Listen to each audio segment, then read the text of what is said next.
सिद्धिभ्यः ॐ नमः सिद्धिभ्यः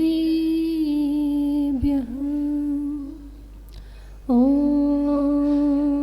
नमः सिद्धिभ्यः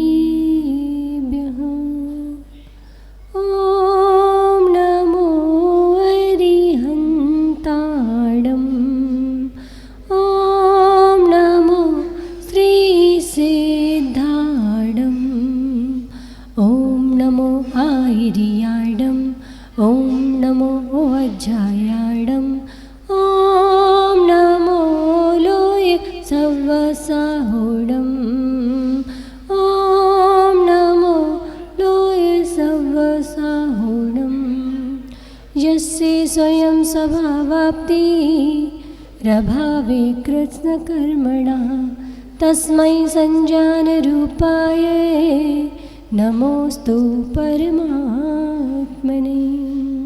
ये बोली अनंतानंत सिद्ध परमेष्ठी भगवान की, 1008 श्री आदिनाथ भगवान की, श्री शीतलनाथ भगवान की, श्री चिंतामणि पाशनाथ भगवान की, वर्तमान शासन नायक भगवान महावीर स्वामी की, द्वादशांग जिनवाणी माता की, परम पूज्य समाधि सम्राट मासोपवासी आचार्य गुरुदेव श्री सुमति सागर जी महाराज की, परम पूज्य संत शिरोमणि आचार्य गुरुदेव श्री विद्यासागर जी महाराज की, ये पीछे और कमंडल सब दिया है आपका गुरुवर, मेरा कुछ भी नहीं मुझ में, ये सांसें भी तुम्हें अर्पण, नहीं है चाह फैलाऊं विश्व में यश कहीं जाकर, नहीं है चाह फैलाऊं विश्व में यश कहीं जाकर, मैं नन्हा दीप हूँ गुरुवर, जलूं बस आपके दर पर, मैं नन्हा दीप हूँ गुरुवर, जलूं बस आपके दर पर। ये बोले परम पूज्य दीक्षा प्रदाता पंचम पट्टाधीश वात्सल्य वारदी आचार्य भगवान श्री वर्धमान सागर जी महाराज की, परम पूज्य व्रत प्रदाता आचार्य गुरुवर श्री विद्याभूषण सन्मति सागर जी महाराज की, परम पूज्य सराक को धारक राष्ट्र संत आचार्य गुरुदेव श्री ज्ञान सागर जी महाराज की। मैं रहती जिस्म में हूँ पर जिस्म में जान है गुरु माँ, मेरी आवाज़ है लेकिन सुरीली तान है गुरु माँ, जो माँ का हाथ हो सर पर तो मिल जाए मुझे मंजिल, तुम्हें कुछ भी हो लेकिन मुझको तो भगवान है गुरु माँ। जय बोले परम पूजनीय जिनधन प्रभाविका वात्सल्य मूर्ति कवि मना हरियाणा उद्धारक समता शिरोमणि मेरे जीवन की आधार आर्यका रत्न 105 श्री सृष्टि भूषण माता जी की।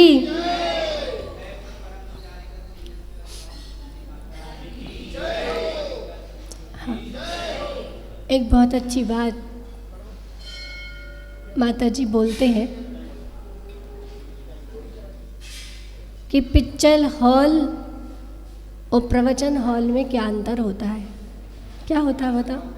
हाँ, अगर 6 से 9 का शो हो तो पिक्चर हॉल में 5:30 बजे पहुंच जाते हैं, कहीं पिक्चर निकल ना जाए शुरू की, सारा सस्पेंस ही ख़त्म हो जाएगा शुरू की पिक्चर निकल गई तो। और प्रवचन हॉल में आ भी जाए मंदिर तो सोचते हैं अभी आवाज़ नहीं आई, आने तो तब जाके बैठेंगे।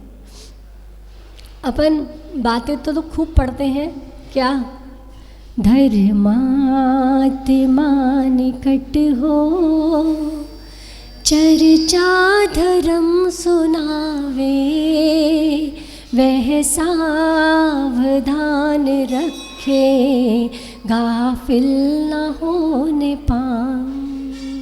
धर्मात्मा निकट हो चर्चा धर्म सुनाए। धर्मात्मा तो निकट आ गए, लेकिन आप कब निकट आओगे? सिर्फ बोल रहे हैं, कुछ लोग बोल रहे हैं माता जी आए हैं, लेकिन अच्छी बात है। जब एक हलवाई होता है, हलवाई की दुकान होती है, उसके पास एक कढ़ाई होती है, उस कढ़ाई में दूध को चढ़ाता है। दूध की वैल्यू कितनी होती है? दूध 60 रुपये 70 रुपये जितने भी किलो चल रहा है उतने रुपये किलो बिकता है। लेकिन कढ़ाई में जब नीचे से ताप पड़ता है और दूध कढ़ना शुरू होता है, कढ़ता जाता है और उसके बाद वो क्या करता है, जो उसके पास कड़छी होती है ना, उससे उसको साइड में लगाता रहता है और धीरे धीरे ताप पड़ते वो दूध क्या होता है, वो दूध मावा बन जाता है। अब दूध 70 रुपये किलो बिकता था और मावा कितने रुपये किलो बिकता है? 400 रुपये किलो बिकता है। और उसके बाद जो उसमें जो खुरचन होती है साइड में, उसका टेस्ट उस मावे से भी ज़्यादा आता है ना। तो दूध तो कढ़ाई भर के था, लेकिन मावा तो थोड़ा सा था। तो अभी अशोकनगर में दूध बहुत सारा है, लेकिन मावा आके बैठ चुका है ना। यहाँ मावा यहाँ पर आ गया है सुनने। देखो, बात सुनाने की नहीं है, सुना तो सब देते हैं, और बात सुनाने के बाद सुनने की है। अभी हम मुंगावली में थे तो पूज्य मुनिश्री सौम्य सागर जी महाराज जी वहाँ पर हैं। एक दिन माता जी के साथ गए महाराज जी के पास, और महाराज जी के पास बैठे थे, दर्शन किए।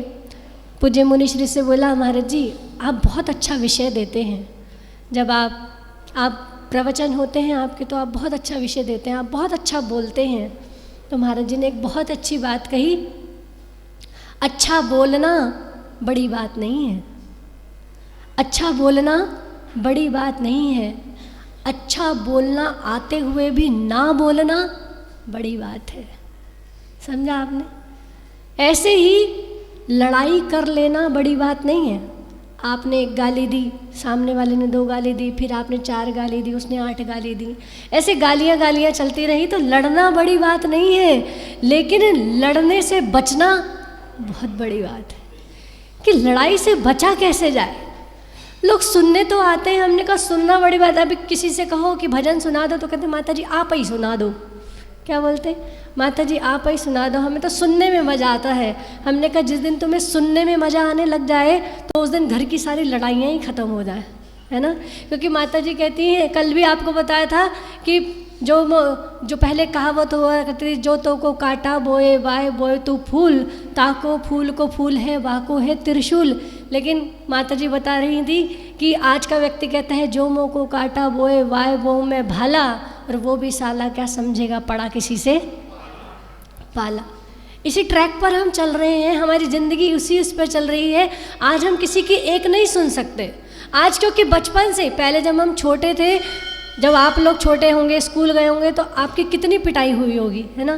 पहले टीचर्स कान मरोड़ देते थे, पूरा हाथ में बीच में पेंसिल फंसा देते थे, फिर मारते थे, कितनी पिटाई होती थी। आजकल बच्चे को मार नहीं सकते, और वो पिटाई नहीं थी, वो विकास था, वो शारीरिक विकास था। जब कान मोड़ते थे तो एक्यूप्रेशर सारे पॉइंट्स दब जाते थे, सारा अच्छी सेहत अच्छी रहती थी। लेकिन आज मार पिटाई, भाई बहन तो खैर ख़त्म ही हो गए। माता जी कहती हैं पहले इतने सारे रिश्ते होते थे, चाचा बुआ ताऊ जी मौसी, आजकल तो अकेला बच्चा है, उसको कोई संवेदना ही नहीं है। पहले लाइट जाने का इंतज़ार करते थे, आपका नहीं पता, हम तो जब छोटे थे तो हम कब लाइट जाए इसका इंतज़ार करते थे, क्योंकि लाइट जाएंगे तो गली में जाके खेलने को मिलेगा।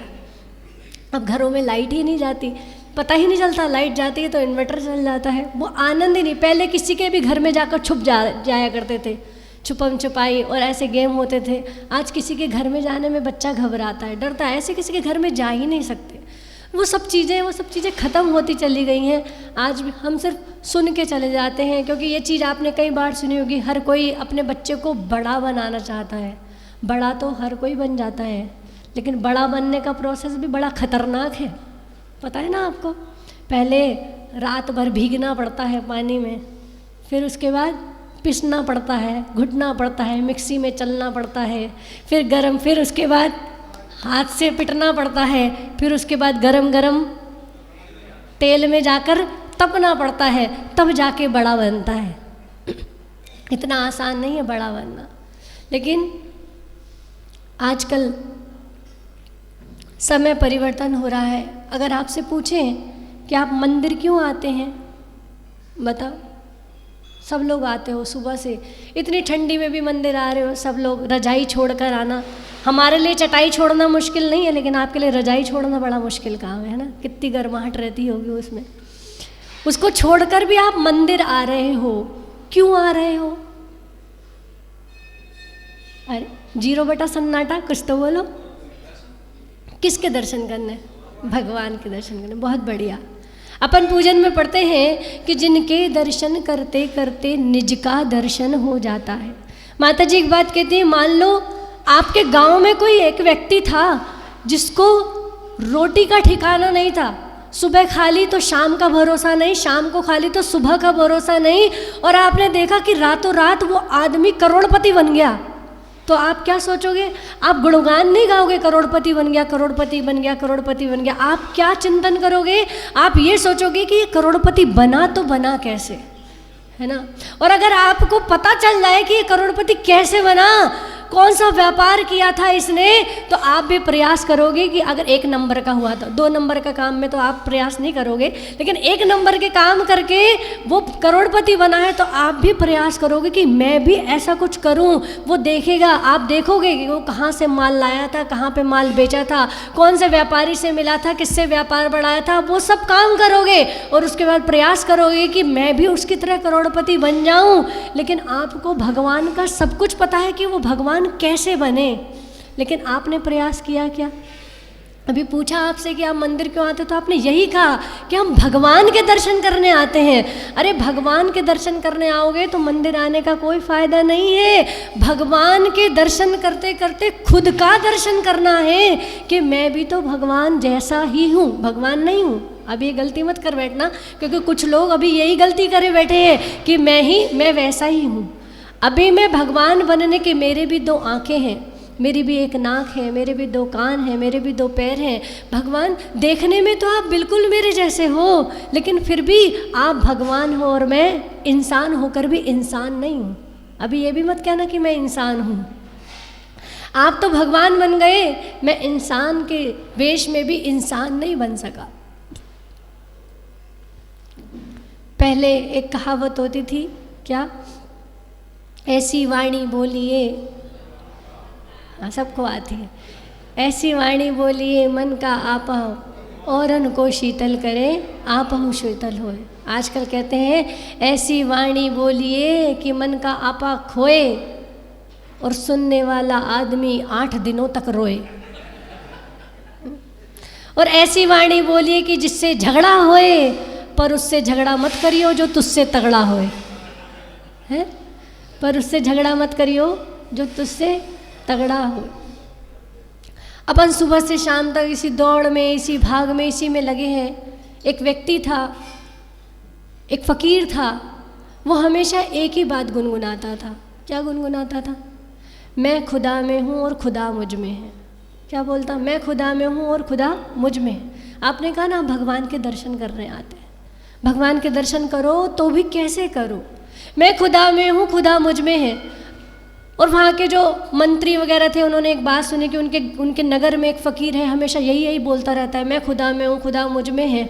और उनको पहले जो मंत्री वगैरह होते थे बड़े अजीब टाइप के हुआ करते थे, अच्छे भी थे बुरे भी थे। उन्होंने राजा के पास ये बहुत बात पहुँचा दी घुमा फिरा के कि हमारे नगर में एक फ़कीर है, वो सबसे ये कहता फिरता है मैं खुदा हूँ। क्या कहता है? सबसे ये कहता फिरता है मैं ही खुदा हूँ, मैं ही भगवान हूँ, मैं ही भगवान हूँ। राजा ने उस फ़कीर को बुलवाया कि मेरी सभा में पेश करो, कौन ऐसा व्यक्ति है जो मुझसे भी बड़ा अपने आप को यहाँ घोषित करता है। उसे बुलाया गया, तो उसे सभा में बुलाया गया तो उसने, राजा ने उससे कुछ भी पूछा तो वो एक ही बात कहता, मैं खुदा में हूँ और खुदा मुझ में है। राजा के तो कान में वो बातें भर दी गई थी कि ये अपने आप को बड़ा मानता है, उसे कोई बात का तथ्य सार समझ नहीं आ रहा था। राजा भी ये सोचने लगा ये अपने आप को ही बड़ा बड़ा कह रहा है। तो राजा ने 3-4 बार प्रश्न किया, लेकिन वो एक ही बात दोहराता रहा था, मैं खुदा में हूँ, खुदा मुझ में है। राजा को बहुत गुस्सा आया। राजा ने कहा कि इस फ़कीर को इस नगर से बाहर फेंकवा दो, इतने कोड़े मारो कि इसके शरीर से इसकी चमड़ी अलग हो जाए। अब जैसा राजा ने कहा था वैसा ही सेवकों ने करा। उस फकीर को इतना पीटा गया कि पूरे शरीर से खून की धार बह रही है और नगर से बाहर फेंक दिया गया। जब शरीर पर चमड़ी अलग हो गई है, मांस ही मांस दिख रहा है, तो जैसे और शरीर में दम नहीं है, वो गिर गया है। बहुत सारे चील कौवे उसको नोचने के लिए आ गए। जब उसको नोचने के लिए चील कौवे आए तो मरणासन है, मर रहा है, लेकिन फिर भी क्या निवेदन कर रहा है, उन चील कौवों से कह रहा है कि कागा सब तने खाइयो, नोच नोच खा मांस, पर दो नैनन मत खाइयो, या में प्रभु दर्श की आस। कागा सब तन खाइयो, नोच नोच खा मांस, पर दो नैनन मत खाइयो, या में प्रभु दर्शन की आस। क्या कह रहा है कि मेरे सारे शरीर को खा जाना, लेकिन मेरे इन दो नैनों को मत खाना। क्यों? क्योंकि इनमें प्रभु दर्शन की प्यास छिपी है। रोज मंदिर में आते हो, रोज भगवान से कहते हो क्या तुम बिन में व्याकुल भयो, जैसे जल बिन मीन, जन्म जरा मेरी हरो, करो मोह स्वाधीन। तुम बिन में व्याकुल भयो, हे भगवान मैं आपके बिना ऐसे तड़प रहा हूँ जैसे पानी के बिना मछली तड़पती है। और क्या करो मोह स्वाधीन, भगवान मुझे आज़ाद कर दो। किस चीज़ से आज़ाद कर दो? होना चाहते हो क्या सही में? सच बता। रोज भगवान को कहते हो जन्म जरा मृत्यु विनाश न है, भगवान मेरे जन्म का नाश हो जाए, मेरे जरा का नाश हो जाए, लेकिन सब कुछ कह रहे हो, लेकिन फिर भी जन्म भी हो रहा है, मरण भी हो रहा है और बुढ़ापा भी आ रहा है। कौन सी कमी है? कहाँ पर गाड़ी अटकी है? कौन सी ऐसी कमी रह गई मेरी पूजन में? भगवान मैंने बचपन से जब से होश संभाला है तब से मेरे माँ बाप का मुझ पर ऐसा आशीर्वाद है कि उनकी अनुकंपा से उनकी संस्कारों से मैं प्रतिदिन मंदिर आ रहा हूँ, रोज आपके दर्शन करता हूँ, लेकिन फिर भी ना जन्म घट रहा है, ना मरण घट रहा है, ना बुढ़ापा घट रहा है, सब कुछ दिन पे दिन बढ़ता जा रहा है। क्यों? क्या कारण है उसका? भावना में भावना हो तो भावना बेकार है, भावना में भावना हो तो भावना बेकार है, और भावना में भाव हो तो भव से बेड़ा पार है। क्योंकि आचार्य कुमुद चंद्र स्वामी भी कल्याण मंदिर स्तोत्र की रचना करते हुए कह रहे हैं, यस्मात् क्रिया प्रतिफलंती न भाव शून्य, भावों से शून्य जितनी क्रियाएं हैं वो फल को देने वाली नहीं है। अब आप कहोगे ऐसा तो नहीं है, हम तो बड़े भावों से पूजन करके जाते हैं, हम तो बड़े भावों से द्रव्य चढ़ाते हैं, लेकिन भाव किस चीज़ के बनाते हो ये भी सोचना है। भावों से तो चढ़ाते हो, लेकिन भाव किस चीज़ के चढ़ाते हो? अच्छा व्यापार चल जाए, बेटा अगर बाहर पढ़ने गया है तो उसकी अच्छी नौकरी लग जाए, है ना, बेटी को अच्छी ससुराल मिल जाए, घर परिवार में शांति बनी रहे, यही भाव है। तुम यहीं तक अटक के रह गए, इससे आगे बढ़ने का प्रयास आपने नहीं किया, इसलिए जो पाने आए थे वो नहीं पा पाए। क्योंकि एक प्रसंग है बड़ा अच्छा, शायद माता जी ने सुनाया हो आपको, आपने माता जी टीवी वाली माता जी हैं, है ना, तो बहुत सारे लोगों ने सुना है। एक बार एक बच्चा अपनी मम्मी के साथ शॉपिंग करने गया, शॉपिंग मॉल में मम्मी ने बहुत सारे सामान खरीदे, और सामान खरीदने के बाद जब कैश काउंटर पे पहुँचे तो जो दुकानदार था उसने बच्चे के सामने टॉफ़ी का डब्बा कर दिया और बोला ले बेटा टॉफ़ी ले ले। बच्चे ने टॉफ़ी नहीं निकाली, उसने फिर से कहा बेटा टॉफ़ी ले लो, उसने फिर भी टॉफ़ी नहीं उठाई। उसने कहा बहन जी बहुत समझदार बच्चा है आपका, आप जब तक नहीं कहोगी तब तक टॉफ़ी नहीं उठाएगा, आप कह दो ले लो। तो उसने कहा बेटा टॉफ़ी ले ले, तो उसने फिर भी टॉफ़ी नहीं उठाई। उसकी मम्मी ने आँख दिखाई उसको, कह रही हूँ ना टॉफ़ी ले ले, उसने फिर भी टॉफ़ी नहीं उठाई। अशोकनगर का होगा पक्का एकदम, उसने फिर भी टॉफ़ी नहीं उठाई। तो वो जब गुस्सा करके डांटने लगी तो दुकानदार ने कहा बहन जी डांटिए मत, कोई बात नहीं, बच्चे को नहीं डांटिए। उसने खुद टॉफ़ी उठाई, दुकानदार ने खुद डब्बे में से टॉफ़ी निकाली और बच्चे की जेब में भर दी। अब कोई बात नहीं, दुकान से बाहर निकले, शॉपिंग मॉल से बाहर निकले, मम्मी ने अपने बच्चों को कहा नालायक, रोज़ कहता है पैसे दे दो टॉफ़ी लेने जाना है, अब वो फ्री में दे रहा था तो नहीं ली। उसने कहा मम्मी मैं आपसे ज़्यादा होशियार हूँ। बोले क्यों? बोले देखो अंकल कह रहे थे टॉफ़ी उठा लो, अब मैं टॉफ़ी उठाता तो कितनी टॉफ़ी उठाता? एक टॉफ़ी उठाता। कितनी उठाता? एक टॉफ़ी उठाता, ज़्यादा से ज़्यादा 2 टॉफ़ी उठा लेता। मैंने टॉफ़ी नहीं उठाई, अंकल ने खुद टॉफ़ी दी तो दोनों जेबें भर के दी। कैसे दी? दोनों जेबें भर के मिली हैं टॉफ़ी। ऐसे ही तुम भगवान के मंदिर में आते हो, दर्शन करते हो, सब कुछ करते हो, भगवान की भक्ति, भगवान की पूजन तुम्हें निश्चित फल देती ही है। ऐसा हो ही नहीं सकता कि हम भगवान के मंदिर में आए और कुछ पाकर ना जाएं, कुछ लेकर ना जाएं। लेकिन तुम उन पर तो छोड़ो कि उन तुम्हारी भक्ति का फल तुम्हें क्या मिलना है। तुम तो मुंह से मांगते हो, तो भगवान कहते हैं जो मुंह से मांग रहा है वही दे दो।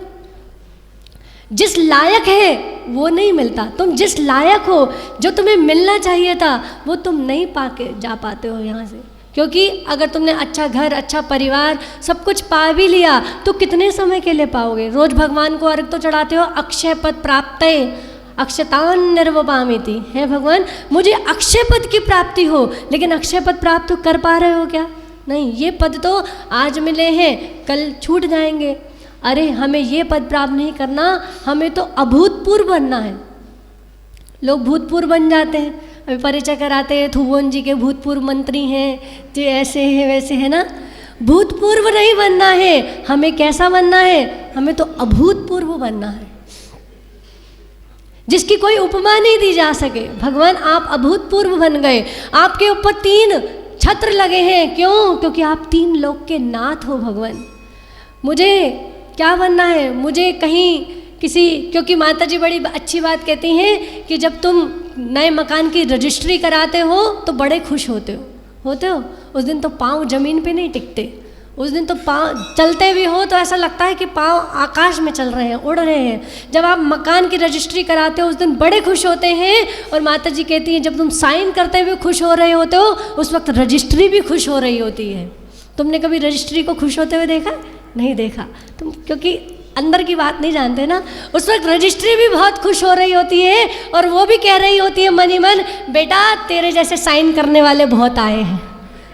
क्या? तेरे जैसे साइन करने वाले बहुत आए हैं। तेरे दादा भी कर गए थे, तेरा बाप भी कर गया, तू भी कर जा, तेरा बेटा भी कर जाएगा। मुझ पर साइन करने वाले बहुत आए हैं, लेकिन मैं आज तक किसी की नहीं हुई। क्या?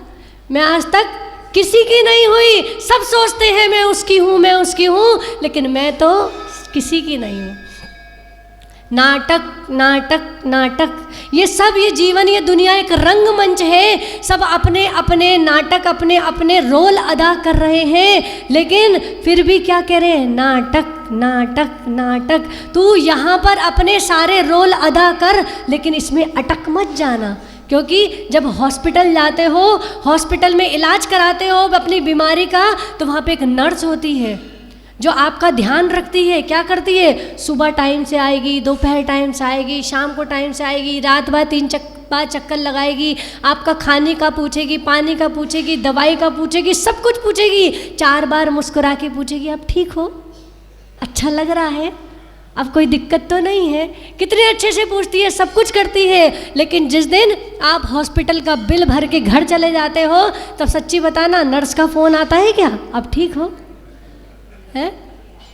नहीं पूछती, क्योंकि उसे कहाँ तक ड्यूटी है उसकी सिर्फ वहीं तक ड्यूटी है। तुम हॉस्पिटल के दरवाजे से बाहर गए, उसके बाद उसकी कोई ड्यूटी नहीं है। ऐसे ही आप घर में रहो, परिवार में रहो, सबका ध्यान रखो। ऐसा नहीं है कि प्रवचन सुन लिए, हम तो अकेले हैं, अब तुम जानो तुम्हारा काम जाने, मुंह बनाए मुंह सड़ाए घर में पड़े रहो। नहीं, घर में भी रहो तो खूब अच्छे से रहो, सबकी सेवा करो, जितना हो सके उतना करो। लेकिन उसके बाद भी ये सोचो ये मेरी ड्यूटी है, मैं ड्यूटी निभाने आया हूँ, मैं सब कुछ अच्छे से करूँगा। लेकिन नाटक, मैं इस नाटक के अंदर अटकने वाला नहीं हूँ, मैं इस नाटक से पार जाने का प्रयास करूँगा।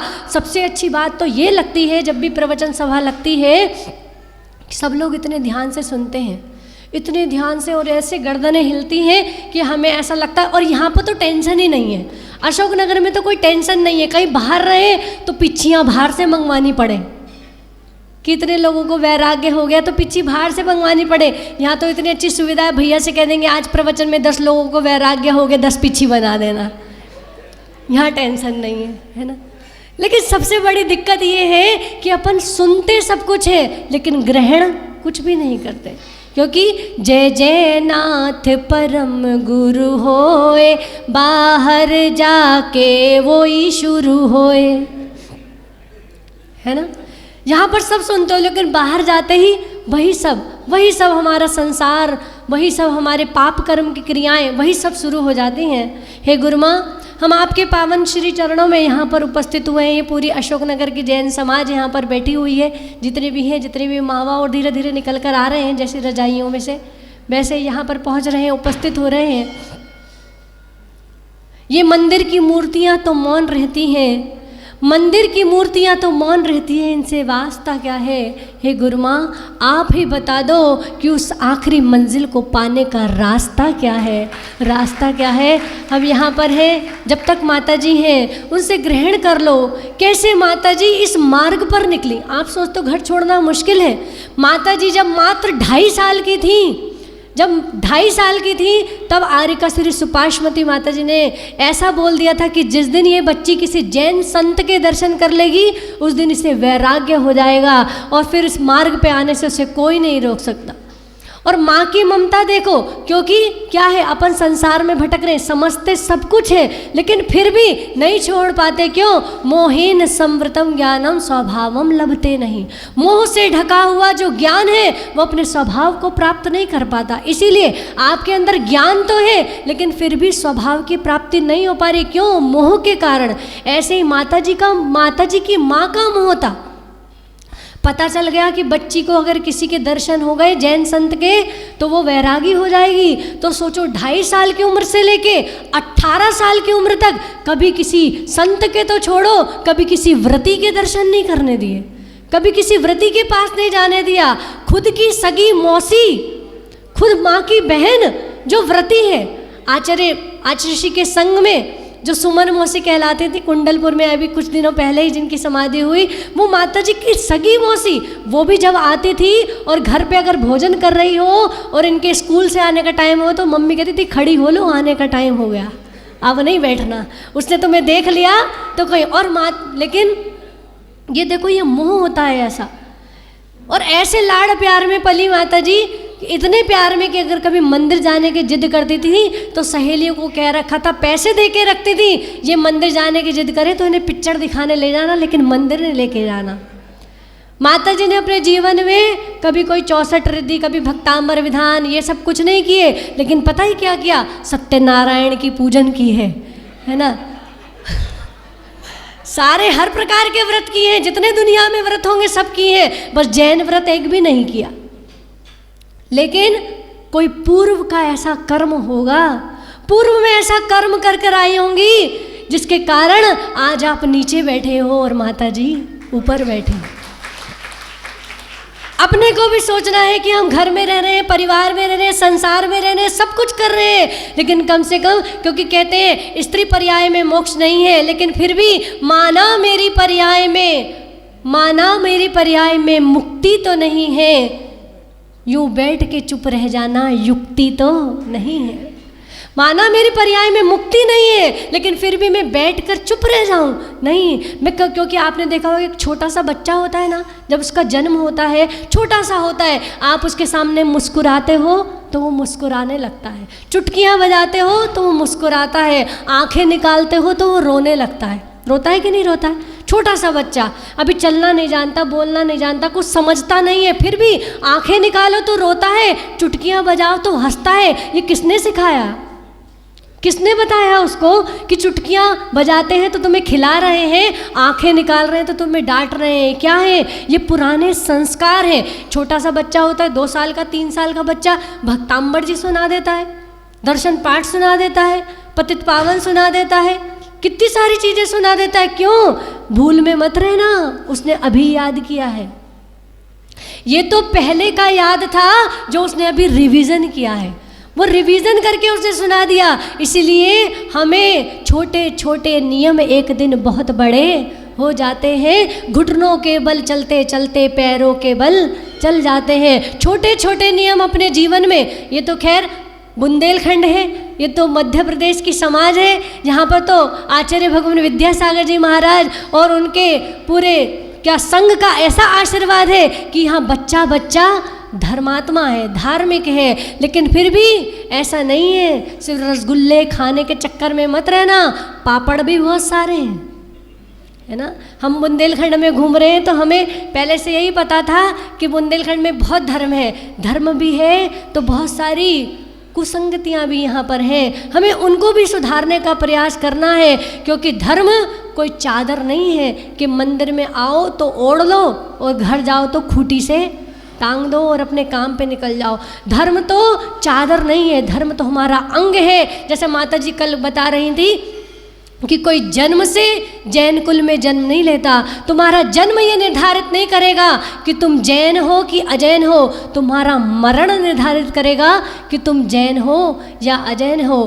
तो आए पूज्य माता जी के पावन श्री चरणों में माता जी से निवेदन करेंगे, हे गुरु माँ, हम घर में रहते हैं, परिवार में रहते हैं, संसार में रहते हैं, सबके बीच में रहते हैं, लेकिन उनके बीच में रहते हुए भी हम कैसे इन सब से ऊपर उठ सकें, हम घर में रहते हुए भी कैसे अपने श्रावक धर्म का पालन अच्छे से कर सकें, इन्हीं भावों के साथ इतनी देर तक आपने मुझे इतनी शांति के साथ सुना, उसके लिए मैं अनुग्रहित हूँ। जब बोले परम पूजनीय आर्यिका श्री षष्ठी भूषण माता जी की।